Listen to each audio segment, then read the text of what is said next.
ஹாய்ங்க. இன்னைக்கு ஒரு வீடியோ இந்த பாக்ஸுக்குள்ளே தான் இருக்குது. ஓகேங்களா? வாங்க பார்ப்போம். என்னன்னு கண்டுபிடிங்க.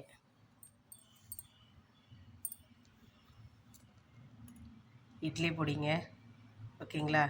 இன்னைக்கு இதை பற்றினதான் வீடியோ. வாங்க வீடியோக்குள்ளே போவோம். This video sponsored by SBO digital marketing. SBO digital marketing இந்த வேலை வீட்டில் இருந்தே பண்ணுற மாதிரி பார்ட் டைமாகவும் பண்ணலாம். அதே மாதிரி ஸ்டூடெண்ட்டு, ஹவுஸ் ஒய்ஃபு, வேலை தேடுறவங்க, அதே போல் மொபைலில் ஒர்க் பண்ணுற மாதிரி தான். நமக்கு சோஷியல் மீடியா பற்றியும் கொஞ்சம் தெரிஞ்சிருக்கணும். ஓகேங்களா? எந்த டைம்லனாலும் நீங்கள் ஒர்க் பண்ணலாம். அப்படி உங்களுக்கு விருப்பம் இருந்தால் இந்த நம்பருக்கு கான்டாக்ட் பண்ணுங்கள் வாட்ஸ்அப்பில்.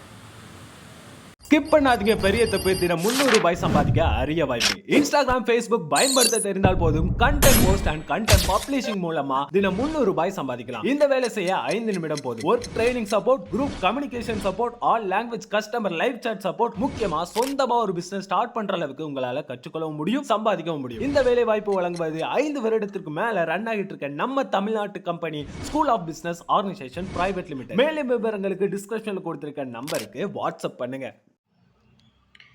ஓகேங்க. இன்றைக்கி இந்த இட்லி பொடி யார் செஞ்சது, என்னென்ன இதுக்கு தேவையானதெல்லாம் போட்டாங்கன்றதான் பார்க்க போகிறோம். ஓகேங்களா? இந்த இட்லி பொடி வந்து எங்கள் பெரியம்மா எனக்கு செஞ்சு கொடுத்தாங்க. ஓகேங்களா? இதில் என்னென்ன ரெசிபி எல்லாம் போட்டிருக்காங்கன்றது நான் உங்களுக்கு சொல்கிறேன். அவங்க செஞ்சதையும் நீங்களும் ட்ரை பண்ணி பாருங்கள் எப்படி இருக்குன்னு. நான் உண்மையிலே இதை சாப்பிட்டு பார்த்தேன். செம்மையாக இருந்தது. என் பொண்ணு இட்லி பொடியே சாப்பிட மாட்டா. அவளே இன்றைக்கி விரும்பி சாப்பிட்டா. உண்மைங்க, நான் பொய் சொல்லலை, வீடியோக்காகலாம் சொல்லலை, உண்மை. கடையில் வாங்குகிற இட்லி பொடியை விட நம்ம வீட்டில் செய்கிற இட்லி பொடி வேறு டேஸ்ட்டு தான். இருந்தாலும் நம்மளே செய்வோண்டான்னு நான் எங்கள் பெரியம்மா கிட்ட ரெசிப்பியும் கேட்டேன். அதேமாரி எனக்கு செஞ்சும் கொடுமா அப்படின்னு செஞ்சு கொடுத்ததாங்க. ஓகேங்களா? நீங்களும் இதே மாதிரி ட்ரை பண்ணி பார்த்துட்டு எப்படி இருக்குன்னு நீங்களும் சொல்லுங்கள். ஓகேங்களா? ஓகேங்க. இட்லி பொடி பார்த்தாச்சு. இப்போது இட்லி பொடி செய்யறதுக்கு என்னென்ன பொருள் தேவைப்படுதுன்னு தாங்க பார்க்க போகிறோம். இதுக்கு கடலப்பருப்பு தேவை, உளுந்து கொஞ்சம் போல் எடுத்துங்க. கருப்பு உளுந்து போகிறது ரொம்ப நல்லது. எங்கள் பெரியம்மா கருப்பு உளுந்து தான் கொஞ்சம் எக்ஸ்ட்ராவாக சேர்த்துருக்காங்க. அதேமாரி துவரம்பருப்பு சேர்த்துருக்காங்க, பாசிப்பருப்பும் சேர்த்துருக்காங்க, கொள்ளு சேர்த்துருக்காங்க.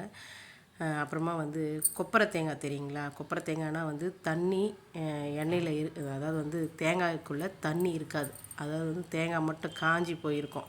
நம்ம உடைக்கும் போதே அதுக்குள்ளே தண்ணின்றது இருக்காது. அதுக்கு பேர் தாங்க கொப்பரை தேங்காய். அந்த கொப்பரை தேங்காவை துருவிட்டு அதுக்கப்புறமா வறுத்து அதையும் சேர்த்துருக்காங்க. ஓகேங்களா? பெருங்காயப்பொடி, உப்பு இதை அரைக்கும் போது போடணும். மிளகாய் அதுவும் வறுத்துக்கணுங்க. இதில் வறுக்கிற பொருள் எல்லாமே கரெக்டாக எழுதி வச்சாச்சு. ஓகேங்களா? இதில் பெருங்காயப்பொடியும் உப்பு மட்டும்தாங்க நம்ம வறுக்க போகிறதில்ல. ஓகேங்களா? மற்றது எல்லாமே வறுத்து அரைச்சி ரெடி பண்ணிக்கோங்க. ஓகேங்களா? ஓகேங்க. அரைச்சி பொடி தயாராகிடுச்சு. ஓகேங்களா?